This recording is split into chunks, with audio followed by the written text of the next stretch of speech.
Hi guys, so I recently carved a bison and I wanted to make another so that I could have one for myself, and I thought it'd be cool to film a video showing kind of the step-by-step in case anybody wants to follow along and make one for themselves.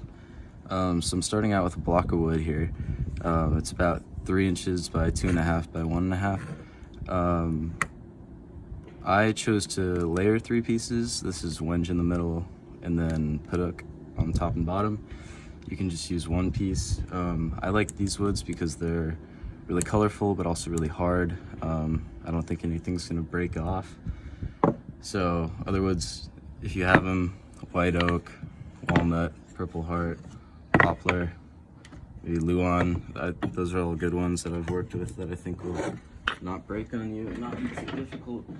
I would avoid using any sort of like dumpster stuff that you'd find at Home Depot or Lowe's, because a lot of it's going to be pine like this, and in my experience, between these lines is really soft and then the line itself is really hard, and it makes it just difficult to get good detail and also cut where you want. So anyways, we're gonna start with drawing your design. So here I have the bison, pretty much takes up the whole block of wood. And then exactly the same thing on the back. It makes it a lot easier if you have it on both sides. And we're gonna start with cutting out the 2D shape. So not rounding anything off, we're just taking off these outside bits. I'm gonna use the Dremel multi-purpose cutting bit, the 561. I have a Dremel 4300. Any variable speed Dremels or rotary tool is gonna work well. But by default, when I'm cutting wood, I'll usually set it to about 20,000 RPM. So we'll start there.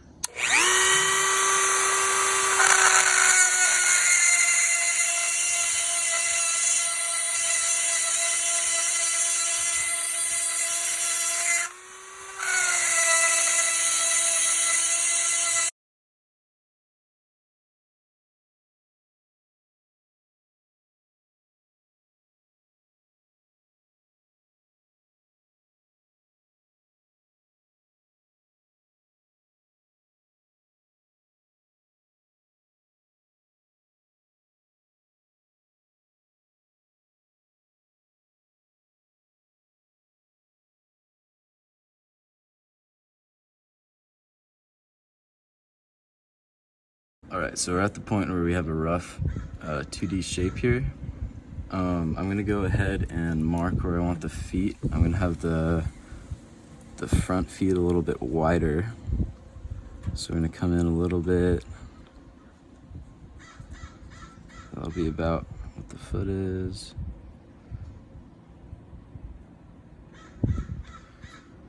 I'll color that. And then I'll have the other ones, the back feet, a little bit closer.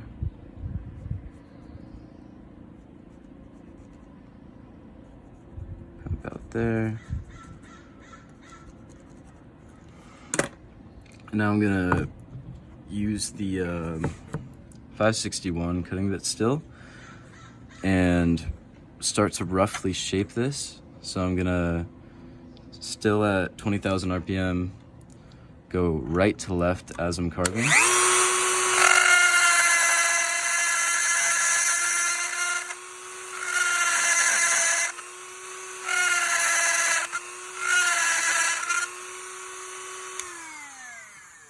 And then start to just kind of work around it, round it off.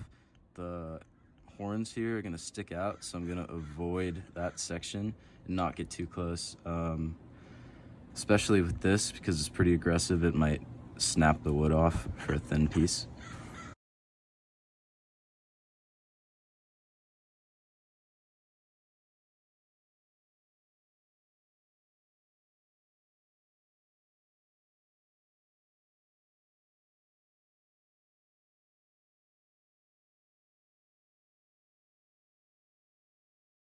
So we're very roughly rounded out here.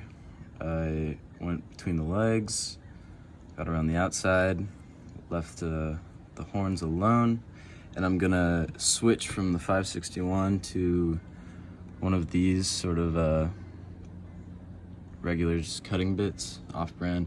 I prefer these cutting bits over something that carves through sort of just grinding it like a cut-saw burr here, because once you finish carving, this one's gonna leave it a lot smoother, which really cuts down the amount of time you have to spend sanding. Before I start carving, I made the stencil, and I'm gonna outline the bison again, just to give myself some guidelines, and then smooth it out as much as I can with this.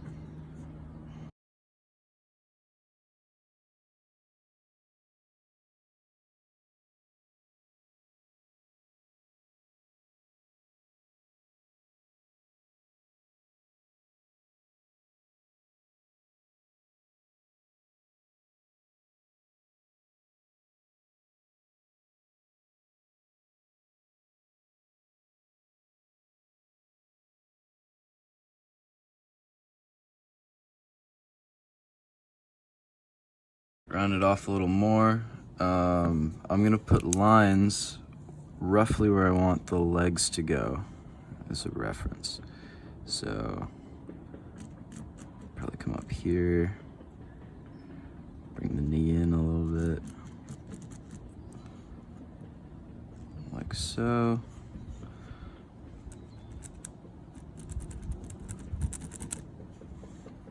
I think it's super helpful to give yourself little guidelines as you go. And I'll try to make that symmetrical.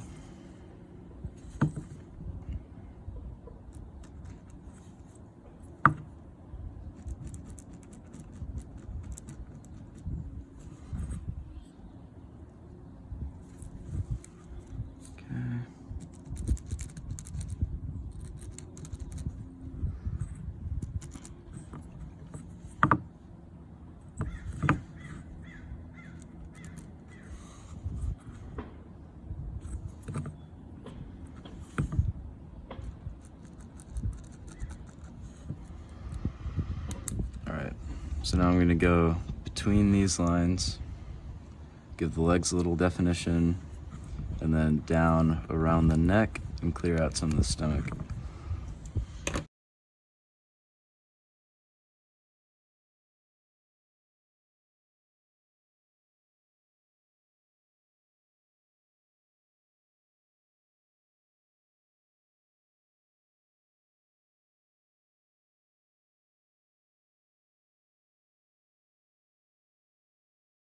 We're just over an hour into the process. Good time to stop, take a little break, evaluate what you've got going here. Pretty much got it around the neck. See, it's very squared off on the limbs here. So the next thing I'm gonna do is use the same cutter that we've been using and round around the legs, any of these sharp edges. And then as I'm doing that, I'm also gonna make these grooves deeper to give the legs a little definition, and then I'm gonna round this off. Then we'll see where we're at. Now's a great time to stop, have coffee, let your hands rest. Wonderful. All right, let's get back to it.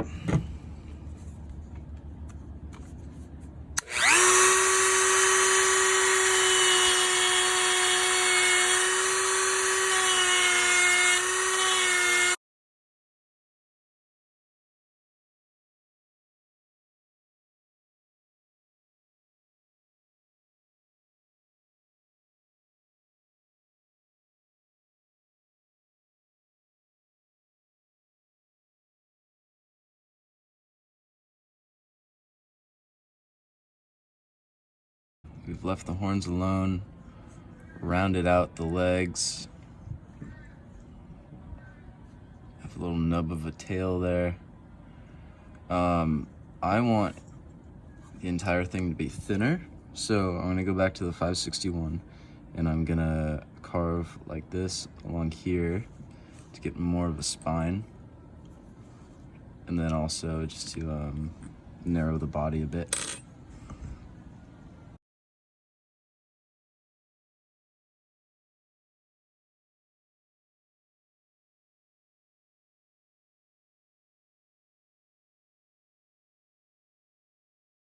So just use the 561. It's about the right shape that I like. So now I'm gonna switch to this cutting bit, and I'm gonna use the side to smooth this out, and then also the tip to get around the horns here and deepen that groove, so that we can file the horns down.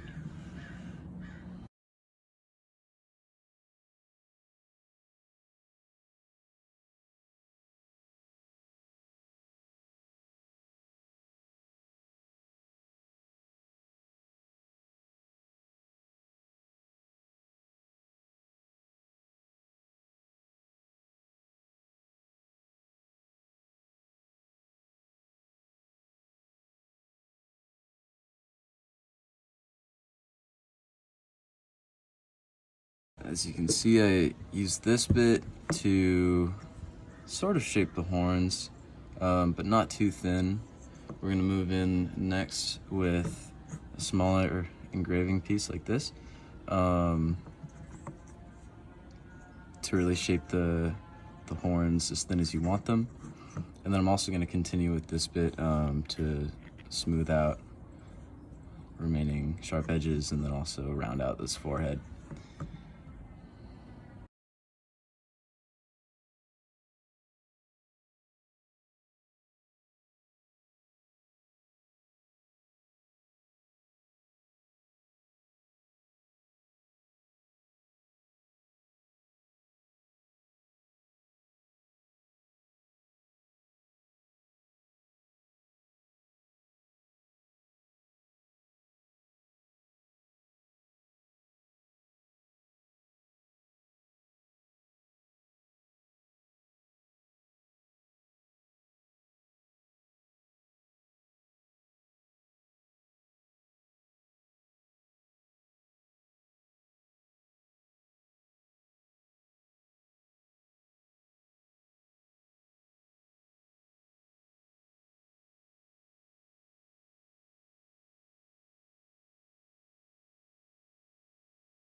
So it's roughly shapen. We're gonna add the fur texture now.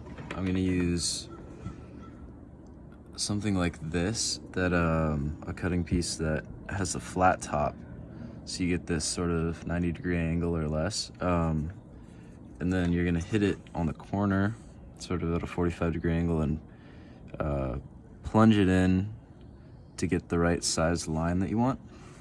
I put these reference lines. I'm gonna do everything on the front side fur, excluding the mouth.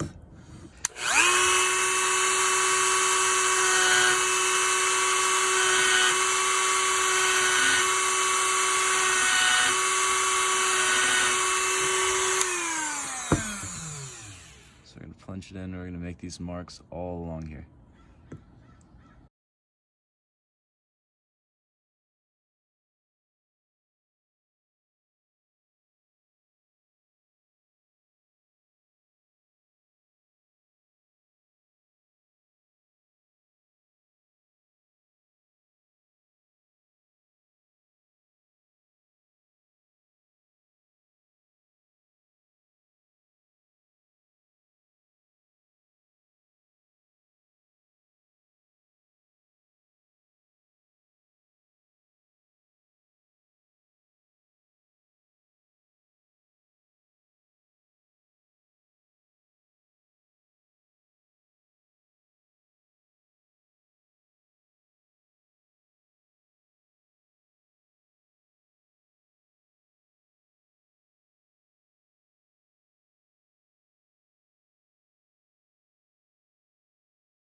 So here we are, added all the texturing, avoiding the mouth, stopping at this line.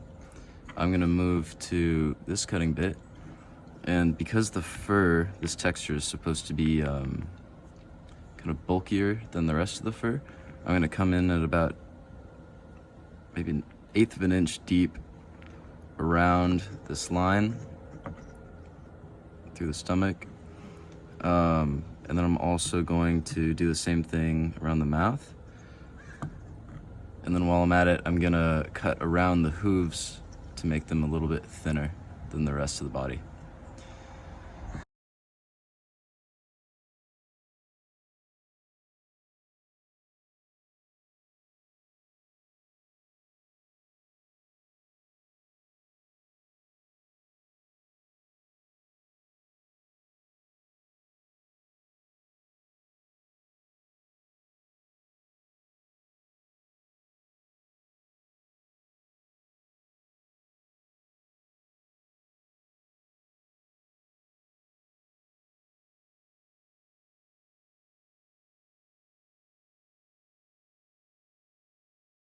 So we're pretty much all done with carving.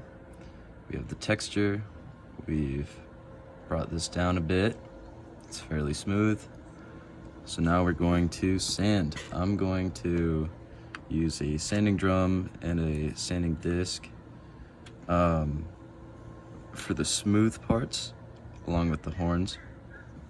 And then I'm gonna move on and cover the entire thing with these sort of buffing wheels, starting from like 180 grit up to probably 320.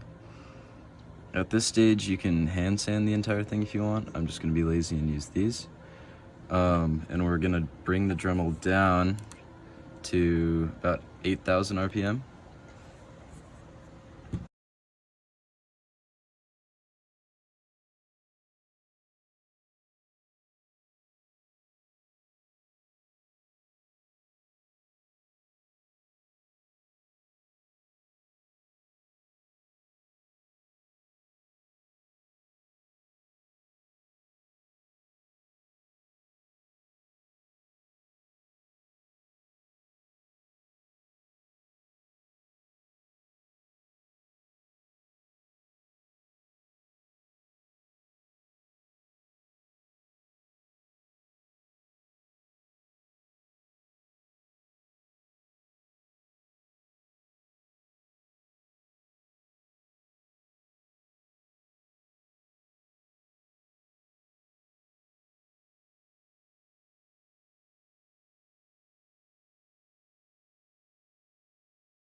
We're all sanded down. There's a step that I forgot about, which is the eyes. So I'm gonna go back to this piece and I'm gonna hit it at an angle like that, so that the top of the eye is flat and the bottom is the curve. And then in that hole, I'm gonna just plunge in this engraving bit to make the little sphere for the eye.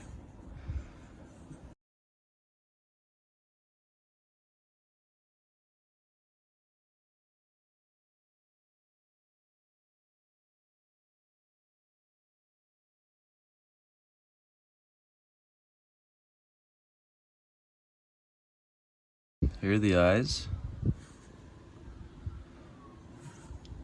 I've sanded it as much as I want to. And we're at my favorite step of the process, oiling.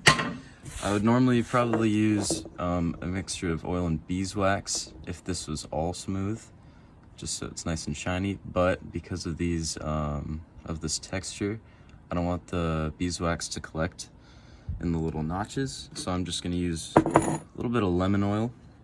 You could probably use whatever oil you have. I used to use mineral. I can't tell the difference. And just add a little bit, and you really see the color pop of the wood. Don't add too much oil, because otherwise it's gonna absorb and then it's gonna start kind of seeping out. So I'm just putting enough to cover it. and then I'll let it sit for a few minutes and then wipe off any excess. And then you're all set. Here we are with the finished product. There's still a little bit of oil on there, but that's okay. I think this is a great beginner's project because it's fairly simple. There's only a handful of accessories you need, most of which are already included with the Dremel. It took about 4.5 hours. The first one took around 6. And now it's ready to either be a gift or just take up space on a shelf somewhere. Hope you guys enjoyed. If you have any questions or comments, let me know. And if you decide to make one for yourself, good luck.